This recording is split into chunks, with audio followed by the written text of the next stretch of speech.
What is up, guys? So real quick, I got an update for you. So as you can see, we have nobody in the tank. They're doing okay right now, don't be worried. But I did remove them because after adding, I put in some stress coat plus. um, didn't really touch it at first. Maybe I give it about an hour and then tested the water.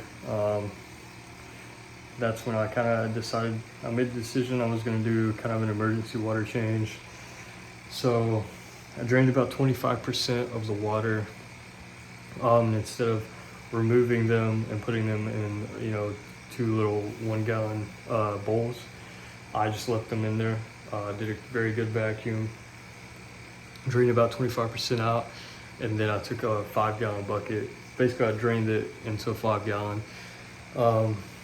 And then once I was done draining it, I used the 5 gallon to fill it back up. And what I was doing, kind of my old method, just to make sure that the water was treated properly and right.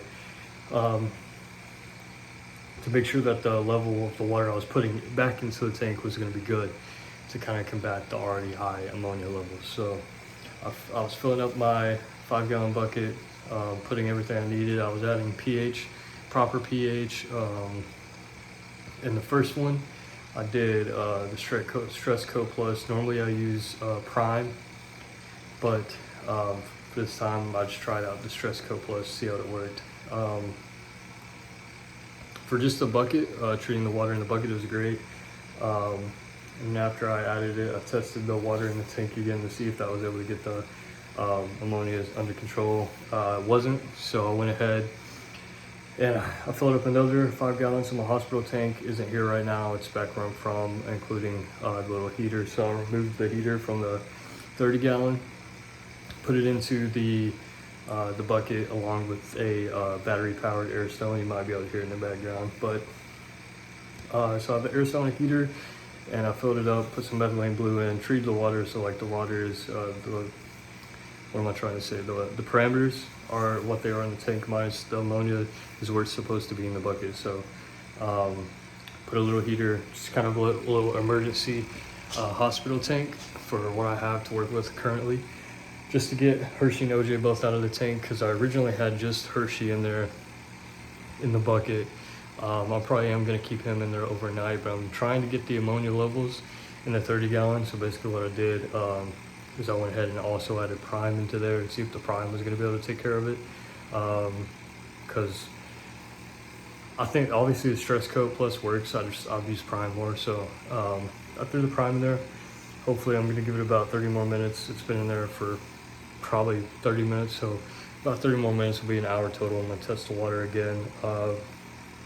After the initial water change, tested it, the ammonia was going down, but still at a dangerous level. So it is going down. OJ still looks fine, but I did take her out of there just as a precaution. And then when it goes back to normal, I'm going to put her right back in because the temperature and the levels are about the same. And then Hershey is going to probably stay in the hospital, I guess, bucket, you could say, for however long he needs to recover. I'm going to be doing multiple water changes on that, make sure he has very clean water, make sure his parameters are perfect, and keeping the methylene blue in there. So this is the first time using methylene blue. Excited to see how it helps him.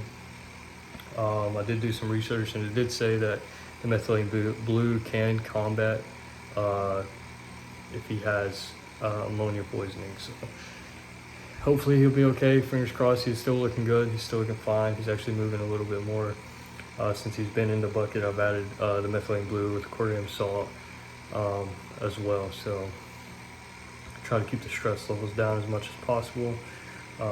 Try to keep the water as clean as possible, and trying to get him back in the 30 gallon as fast as possible. So alright guys, so I ended the video and then I realized I didn't even show you guys the little setup here. So it's a 5 gallon bucket. As you see, you can't really see her, but OJ's down there next to the air. Well, there you go, you see her now. We got Hershey swimming around there. I'm hoping he's able to make 100% recovery. I'm not really sure. I've never really had to deal with this before. I'm going to do some more research on it and see what else I can do. Hopefully he makes a full recovery. Gets back to 100%. But yeah, just set up, got the heater in there, got the air stone in there. Like I said, Hershey's gonna stay in here as long as he needs to. OJ is gonna be going back in the tank hopefully tonight. She'll be okay. So again, she's not showing any signs of, you know, anything close to what Hershey was doing. She seems perfectly normal. She didn't have any lethargy or however you say it. I forgot how to say it. But yeah, she's doing good. She looks fine. She's eating good. Hershey was also eating good. He's not any problems eating or anything. So that's why I'm hoping. I'm optimistic. I'm hoping that he makes full recovery. Maybe I think that I figured out the problem of what caused it potentially. Because I did recently up their feeding from 3 to 4 times a day. So I think we're gonna go back down to 3. I wasn't having any problems with that. So I think I'm gonna go back down to 3. But yeah, OJ's been growing, guys. He's getting pretty hefty there. He's getting pretty thick. Unfortunately, Hershey, which I guess it's normal for the males to stay slimmer, but Hershey specifically, I think he's been kind of hurting him a little bit. So yeah, but OJ's living her best life. Hopefully Hershey can get back to it, and I'll keep you guys updated. Thanks for watching.